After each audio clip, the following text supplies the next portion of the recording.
صباح خير صباح خير. بدلة معانا ما يوفاش حاجة هذية لأول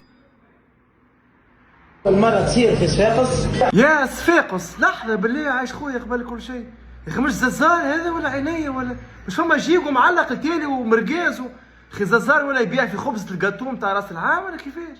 حضرنا لكم خبزة جاتو سالي، حاجة جميلة ومزيانة، حاجة طعم 66 كيلو، اللي يحب يفرح بالمدامة فهمت لا، اللي يحب يمشي لدار نسابو. خويا نسابك في الزهور نمورة ولا سيودة نسابك ما زازم خبزة جاتو اللحم معناها مناسب ملك الغابة ها؟ هاك تشوف تبارك الله لحم مفروم، فيها جبن شيدار، فيها سبناخ، شوية كيف باتز. اي بالله فماش كرشة بالتيراميسو ولا عصبان باللوريو ولا مبعار كات فروماج ولا ها؟ صغيرة، وهذه كي صوص نخدموها احنا سبيسيال فوق منها ساليه بالطبيعة. يا ساليه يا ساليه علاش هكا حشان عيمة ربي يا اخي، عندك دوبرمان ولا رود باش تهز تهديه له خبز تقطو هذي ولا ودي تاع العباد ياكلوها هذه ولا ترحم والديك عليها هكا. مازلنا كنا نعانيو في لبلبي بالكروفيات وملوخيه كات سيزون كات فروماج عليه هكا.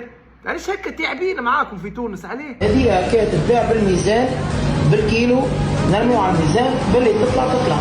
اي يرميها على الميزان يا غول يرميها خلينا نشوفوا قداش تطلع. ارمي يا غول يرمي. هذه كي تطلع ب 112 دينار. يا عزالين 112 دينار لي ازاي تشي من البلاد والركاكه نتاعك خويا. يا اخي السبنيخ توزن فيه مع اللحم كيف كيفاش جات الحسبه 112؟ استغفر يا ودي شبيك يا ودي يرحم والديك.